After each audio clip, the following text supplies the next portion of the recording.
Hey, everybody, it's Mark Pattison. I'm back again with another great episode of Finding Your Summit, all about people overcoming adversity and finding their way. Before we get to today's amazing guest, I just want to draw attention once again to my website, www.markpattisonnfl.com. Last week, I was in New York City. I won the Emmy for Best Picture, Searching for the Summit, the epic film the NFL did on my amazing journey up Mount Everest and back last year. But more importantly, it's inspiring others. And I am showing that around the country, and all proceeds, anything we make in ticket sales, go directly to Higher Ground, which is another tab on my website on the philanthropy. Continuing to raise money for Amelia's Everest. My daughter has epilepsy, and we're trying to help others through the amazing work that Higher Ground is doing with their military people and others that have cognizant and adaptive issues, through empowerment of doing amazing things that are out there. And finally, I've got over 250 podcasts. Chris, I'm not sure how many you have right now, but I've got over 250, and continue to inspire people with people like I have on today. And they're out doing just incredible stuff and great work in the world. So on that note, let's get into today's great guest. This is round two. I think I had you about 150 times podcast ago. His name is Chris Long. Chris, how you doing? What's up, Mark? And congrats on the Emmy, dude. Look at you. Just stepping up in the world just a little bit, it's just, I'll tell you something, Chris, it's as it relates to that, and you know me a little bit, and we'll get into that in a minute, but I think like your pursuit of excellence on the gridiron playing football, you never did necessarily for a paycheck, and you didn't probably start that way out when you and your two other brothers and your dad were wrestling around on the floor. You're doing it for the love of the game. And I never got into this for the trophy or for the recognition or anything. It's just, I didn't even know that an Emmy could be associated with the film. And I never got into climbing mountains, certainly, because I thought there might be a movie someday. It just all kind of fell into place. And that sometimes when you do things for the right reasons, good things can follow. That's how most great things happen, on accident. Yeah, no, it's crazy, but anyways, I'm broadcasting. As anybody who's watching this on, you can see my amazing background I have here in Nashville, Tennessee, at an Airbnb, but it's a great city to be in.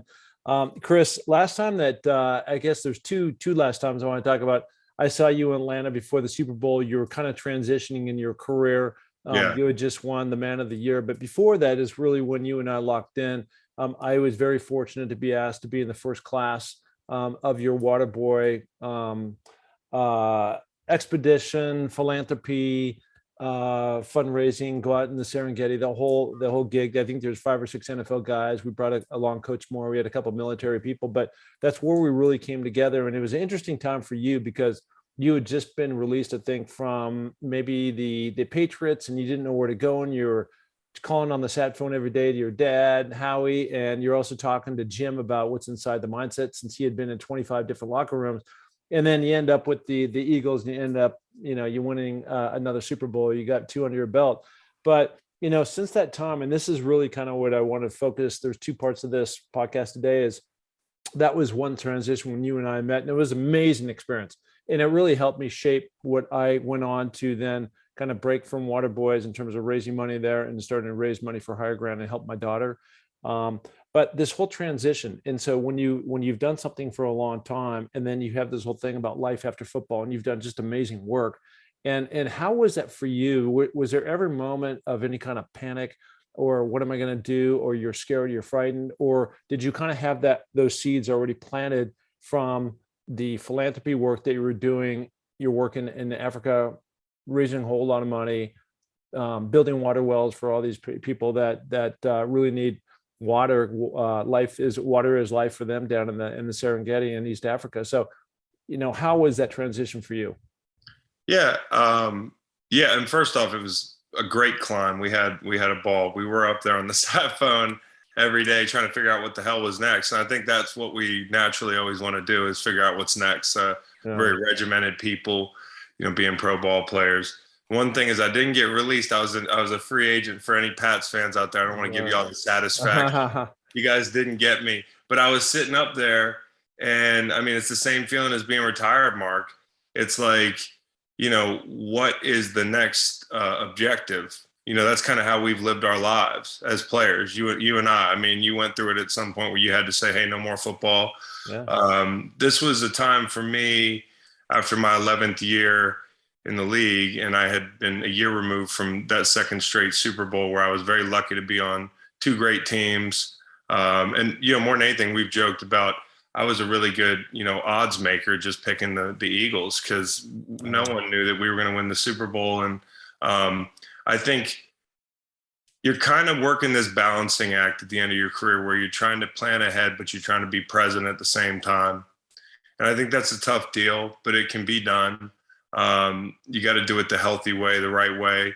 You got to listen to yourself. When you're mentally done, and you can't pursue those goals that you had, for most of your career anymore. You just don't have the same hunger for whatever reason, or things are getting a little bit old or stale, or you're not having fun. You need to move on. And I think the sooner you can do that and own that transition rather than letting that transition own you, the better off you are. And that's just what I tried to do. I mean, there was a situation at the end of my career with the Eagles where I had a really good year in 18, and was really playing good ball. It felt like I could probably play a few more, but it was one of these things where now they were transitioning to younger players. Even though I thought I had a pretty productive year, it was one of those things where you just have to accept the fact that the game moves on. And they wanted me back, but in some like kind of reduced, like 10 snap a game kind of role.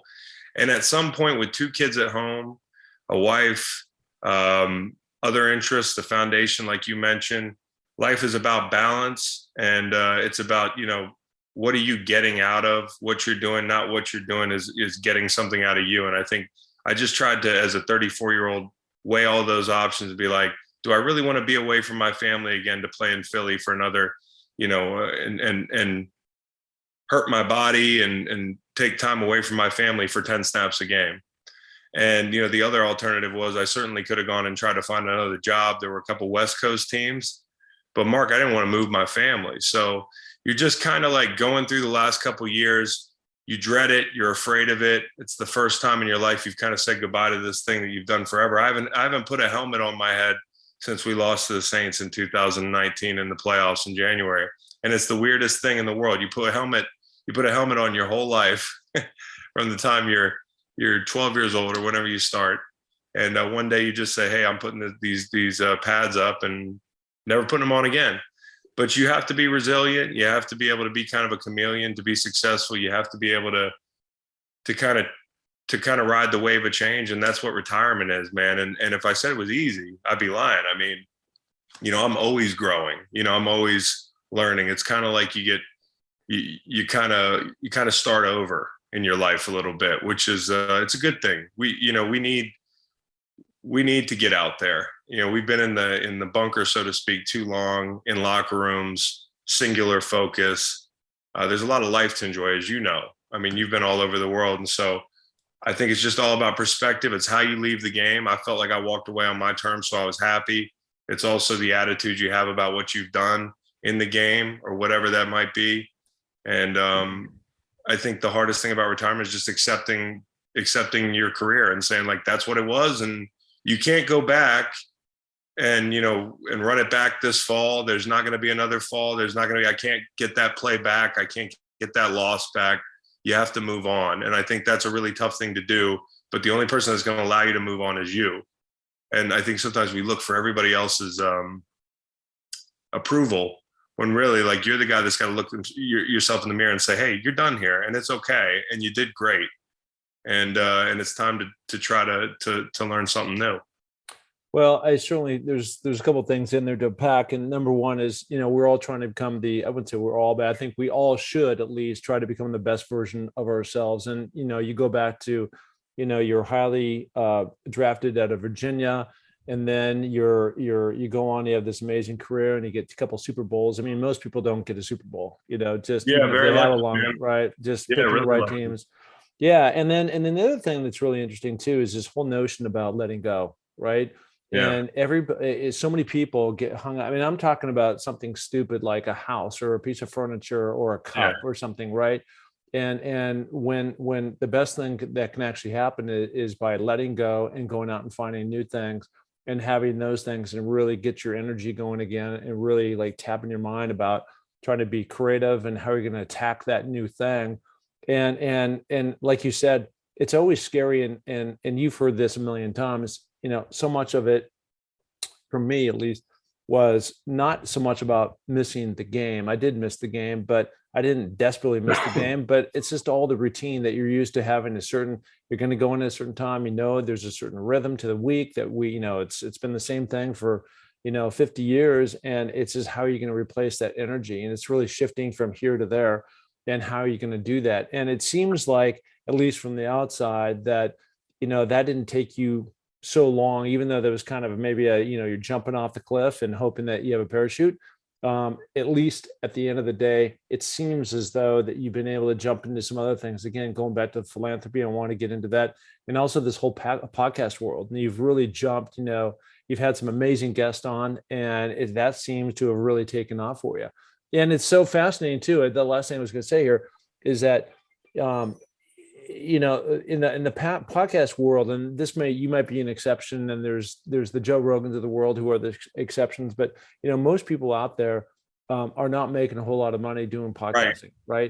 And fortunately, I can monetize my life through Sports Illustrated, but at the end of the day, I'm out there, swinging the bat. But I always get so inspired by having these kinds of conversations, and every single time I hang up from one of these, I get off and I go, that's the reason why I'm doing it, because somebody stretched my mind and maybe look at something a little bit different. And it's your experience. It's what your perspective in life is right now. And so it's just again, change can be good. Podcast can be good. These other things that can really expose you out to the world to continue learning about new things. Yeah. I mean, you learn a lot, Mark, and you're out of your comfort zone.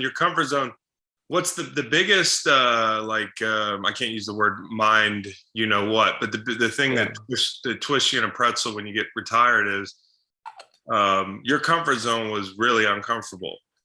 So we got really comfortable being uncomfortable, constantly under pressure, under the gun, our own biggest critics, your job's on the line, you're appealing to your masculinity every day. I mean, it's a fight every day. And you get so conditioned to that being normal that 1,000 miles an hour is your normal. And it's the stillness that you're waiting to encounter in retirement. You're like, damn, I was really afraid to sit still. And, to your point, I've been able to transition to monetize Greenlight, to continue to push forward with the foundation, and also in the process learn how to employ a bunch of people and be a real leader. It's one thing to be a leader or a captain on the football field, but it's another thing to test that leadership skill set in the real world, or the more common world, because then you have to recalibrate what that means to be a leader. You have to communicate differently. You have to, kind of relearn a system.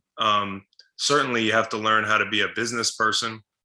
I do pretty much everything from my pod. I mean, I have a great staff, but, I have my hands on everything. And, from booking guests to producing the show to, being in the edit bay sometimes, giving a little insight into where I think, things can go, to building out the structure. This is stuff that kicked my ass. It's kicked my ass.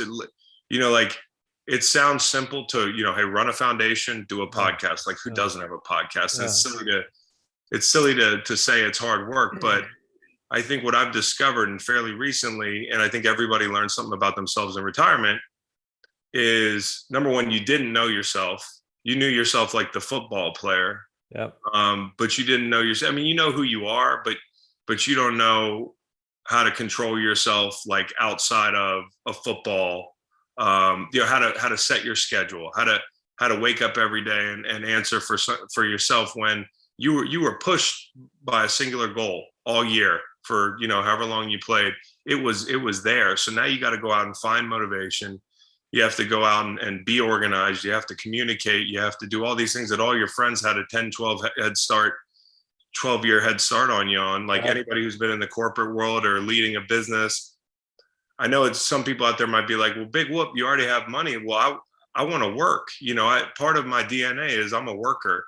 Yeah. And to wrap it up here on retirement, for me at least, I've learned a lot about myself. I think like everybody kind of grieves their football career in a way, like whether you party a bunch or whether you kind of disappear or whether whatever it is, whether you medicate with substance or it's an adjustment and systems like resist change. So for me, what I learned fairly recently is that I have worked myself to the bone. I've overworked. I've been too busy. I've been a little too like, I need to get it done now. Mm-hmm.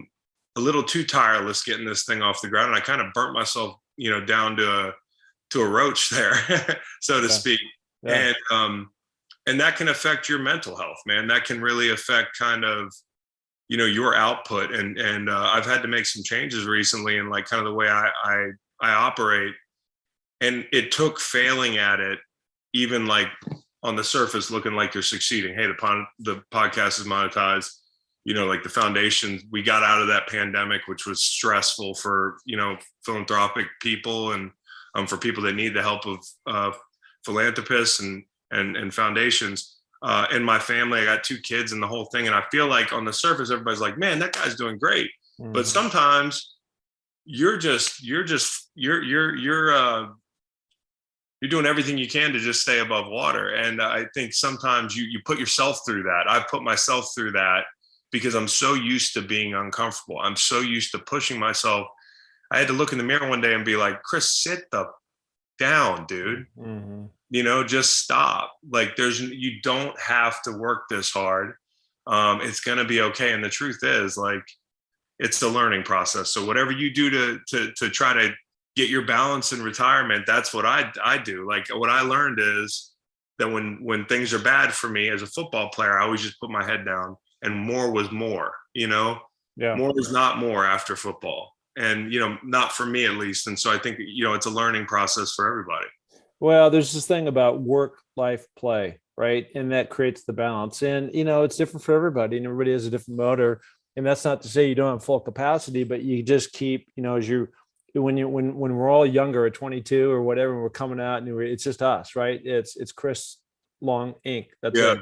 And then all of a sudden you got a wife, you got kids, you got this, you got that, and other responsibilities that come in. And so just every single time you take on something a little bit more, it dilutes you down to a point where, a lot of people need or probably tapping into you, asking you for different things and this. Yeah, and that. I'm a yes guy, Mark. Like you're a yes guy. Like you want to say yes to everything, not just because you feel guilty about whatever the request is, but you also care. Like I care about all my friends' stuff. I care about if my buddy's having a golf tournament or needs an item or whatever it is, or if, like as a podcaster, you've gone through the booking process. It's hell. Like, so when somebody asks me to go on the show, hey, dude, trying to get you on was hell. Yeah, please. What you said 250, we're at almost 450 podcasts. So yeah, that's awesome. And they're all 2 hours, and Mark, they're all 2 hours long. So so we have literally overworked, and the foundation having to grow. And like, since we hung out on the mountain, like we've hired 4 new people. It's like Nicole left, who we love Nicole, but she got a new great job. Nicole was like my right-hand person for a long time. Yeah. We hired this great gal named Nancy, who's just kicking butt, just like Nicole was. But these are all like scary, like, hey, get your balance times. I mean, and they test you. So like, I think you said it, like people get at you and it's okay to say yes to everything. But I was just having this conversation with somebody yesterday. Sometimes the yes can wait. Like I'm so easily accessed. I don't know if you've ever felt that way, where you're like, man, I got too many irons in the fire, man. I got to just sit down for a little bit. And I think that's been my experience, is just like, dude, you've already proven you can work your ass off. What are you proving in retirement? I mean, your kids are 6 and 3 once. If you're not happy because you're overworked, like stop. We didn't have a choice as players. You know what I mean? Like there was no, I don't feel like it today. So it's very unnatural to say, I'll take the day off today. You know? Yeah. I mean, I think, look, at the end of the day, let's just call it what it is. I don't know if you remember this. I'm going to tie this all together, but I don't know if you remember what I told you when you and I were sitting on top of of Kilimanjaro, 19,333 feet. And we sat down, we took a pic or something together, and I put my arm around you. And I said, there's not too many people out there who can say I played with your dad. On Kilimanjaro with you. I'm the only dude who's done that. I mean, it's one off. And so that was one of my blessings, is I got to play with your old man. And the difference between, your dad, maybe I think is 2 years older than me. But the difference between like where I sit and where you sit right now is just life and life experience. Right. And so part of my going 100 miles per hour probably also cost me a marriage. Right.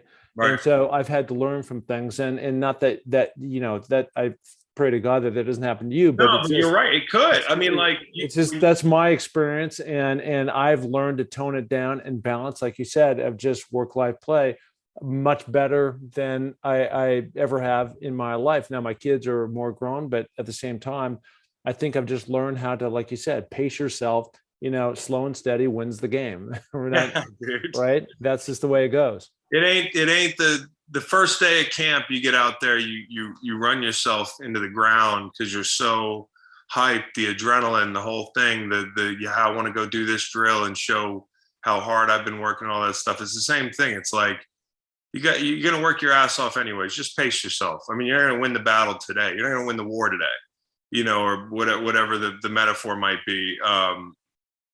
It's one of those things. It's like, you get so caught up in that sense of urgency that you learned for your whole life.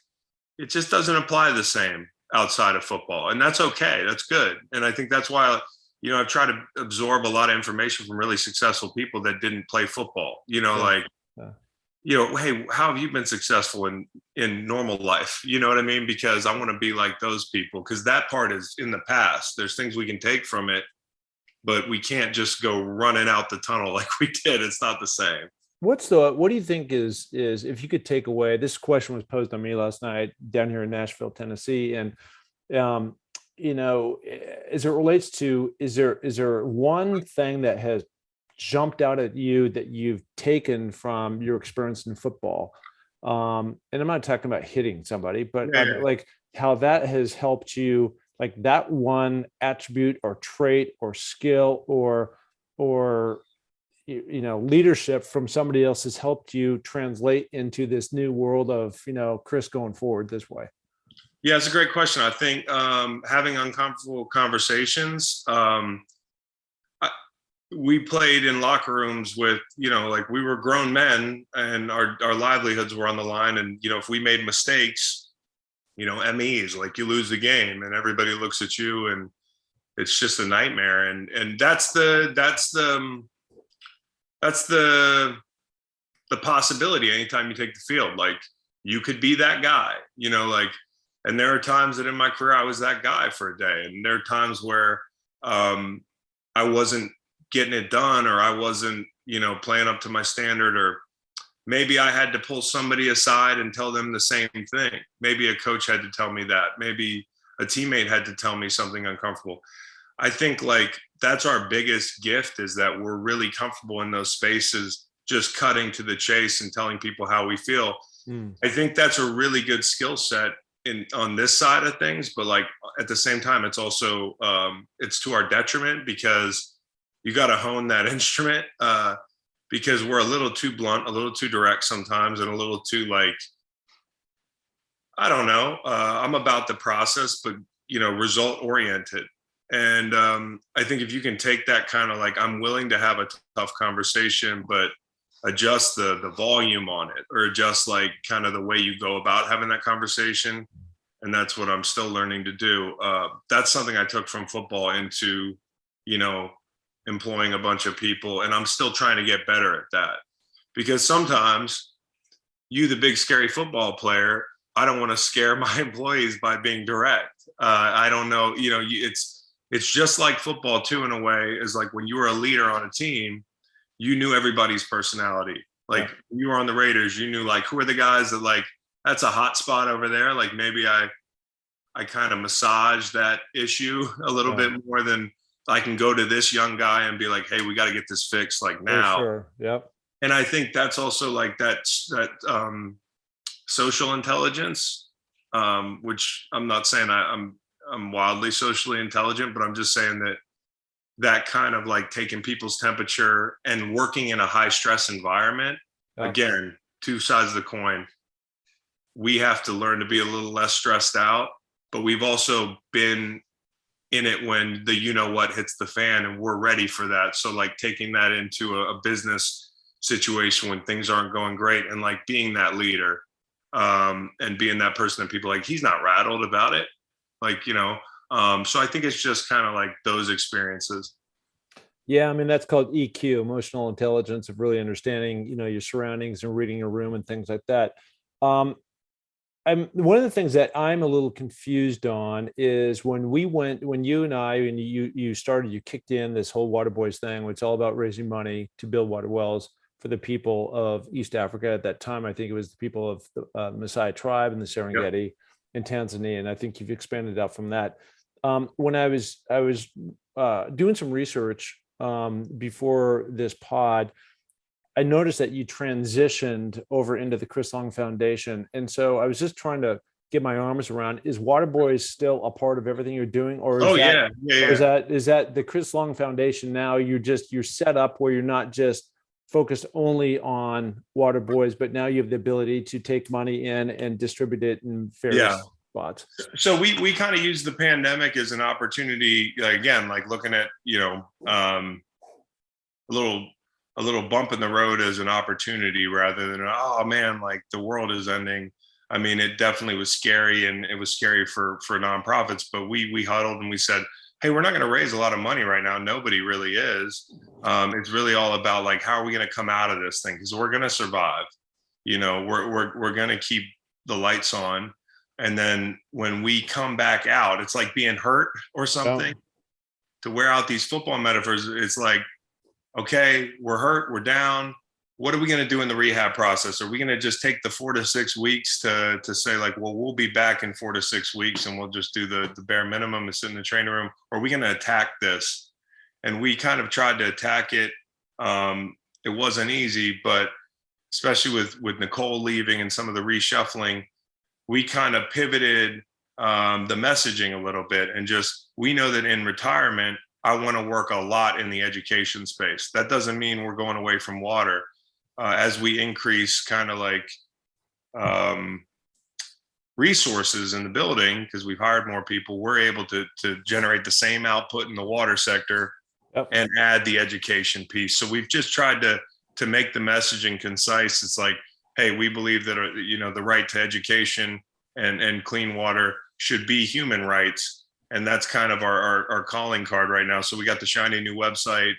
We're definitely launching some fun and exciting stuff in the education side through EdZone, and the Water Boys thing keeps plugging along. So I'm going to climb again next year. So how many times is that up the mountain for you? This is going to be 5 or 6. It's 5, I think, but it could be 6. And we always talked about this, like, is it harder the first time or the second time? And you're a great climber. You've been tougher places than Killy, but it's still no walk in the park for people. No, it's definitely no walk in the park. One time it kicked my ass, and I think what it taught me is a lot of it is like just how you prepare. Yeah, it's what you're putting in your body. It's how intentional you are about your caloric intake. You had I think that was the year you went up, the frog juice. Yeah. was that the year I think I ended up with a little oxygen on the way down. But I was behind by that point when you were trying to help me out and give me, it's 2 weeks off the season. Yeah. I'm probably worn to a nub anyways. And I'm just not eating well. I got complacent. I thought like, hey, I kicked this thing's ass the first 2 times or whatever. Yeah. It's that preparation side of it. So the mountain, man, it's still a big draw for guys and gals, and conquering Killy is a big part of what we do. And the only hard part is if you've already gone, Mark, I feel like it's like getting smacked in the face and you know what it feels like. Yeah. I'd rather just get smacked in the face with no warning.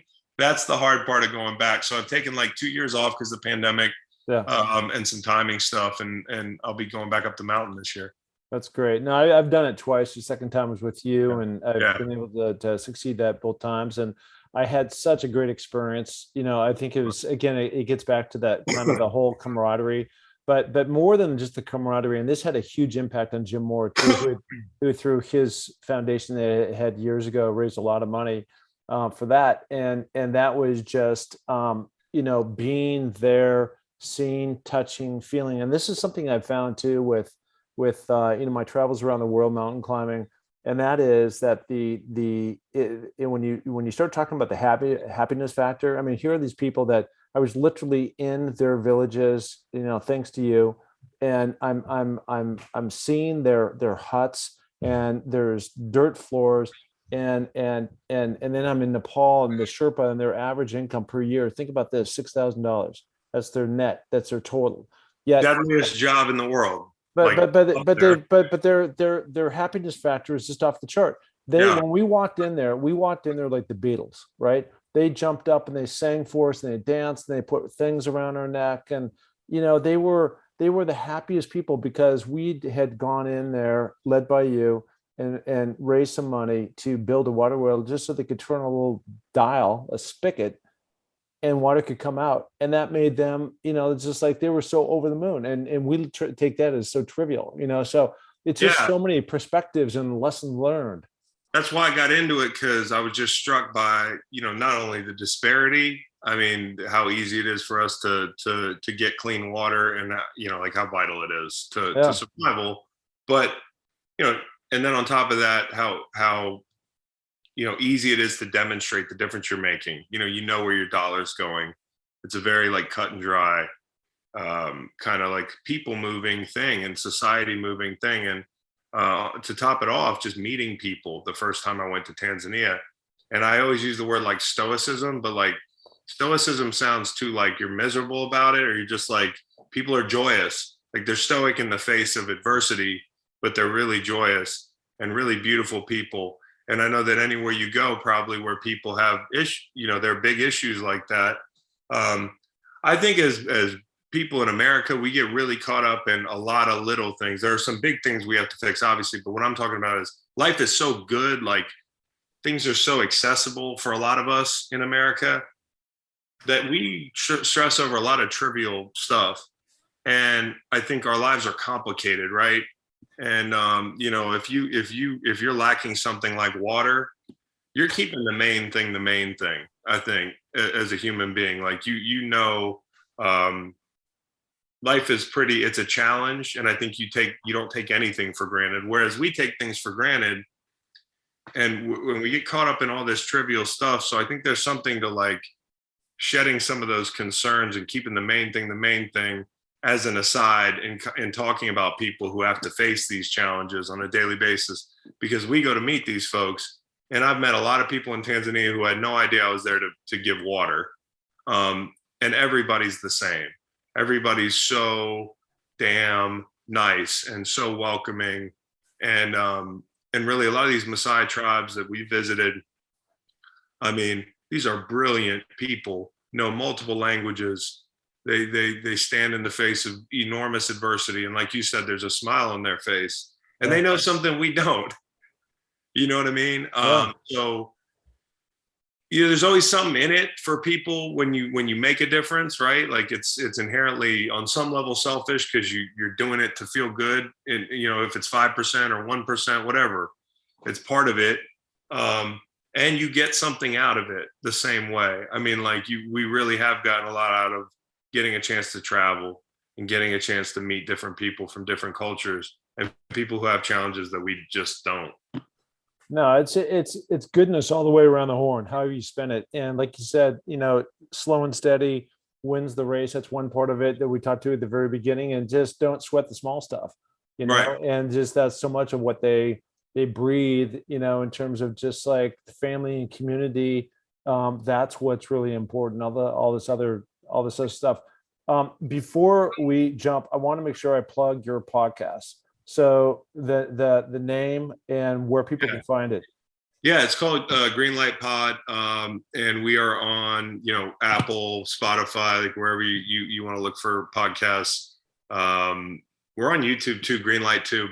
But honestly, just buckle up. It's we have fun. We have some fun interviews. I mean, like I know you have some great interviews here. Like we try to get in depth, just like you probably, and and we also like to BS a lot. So under the end of the day, I'm a big kid, and I wanted to keep the locker room going after football, which is the thing that we miss. Like, people always say, like, how long do you think about doing a podcast or whatever? I was like, man, we did some of the best podcasts in the world for 11 years and nobody recorded them. I mean, we are the kings of shooting the you know what. And so I just appreciate all the great dudes that will come on the show even after and have those same conversations. I know it's fun for you too. Yeah. I got to meet your buddy David Verbora, who came out to Somebody last year, and I went on a river rafting. It was another one of those life-changing moments. You know, the people he's working with. Yeah, I mean, he's an amazing dude, number one, but what he's doing to help others was just incredible, and it just really blew me away. And it just brought tears to my eyes. And I was dealing with this one gal, you know, like the issues this one gal had, that like you and I could drink 4 bottles of wine and smoke whatever. We could never come up with something as awful as what this gal had gone through. Yeah. Right. Yeah. And yet he's there. He's, you know, taking it straight on. He's got such a great attitude, such a positive outlook. But he's a guy like you know, who's made a great transition, you know, life after football, and really found a purpose in terms of helping others. DV's amazing, man. He is a great person. He was Mr. Irrelevant in the draft. I was irrelevant. Yeah, but that's what they call it. Mr. Relevant, the last guy in the draft, for anybody who's listening. And the irony of it is what you just said. I mean, there's nobody in that draft class that's more relevant than David Verbora, because of what he's done down in Austin at ATF. So yeah, he's a wonderful guy. It sounds like I'm going to hook up with him again this next summer. So on that note, listen, Chris, thank you so much for coming on. You're a stud, you know, and you continue to do great stuff. And I'm so impressed with your life after football journey and where you're going. And just a big high five and kudos to you, and nothing but the best, you know, going forward in Waterboys and all the other projects that you're doing. So thank you. Thanks, my dude. It's great to see you again. Right on. There he is, the one, the only Chris Long. Thank you, buddy.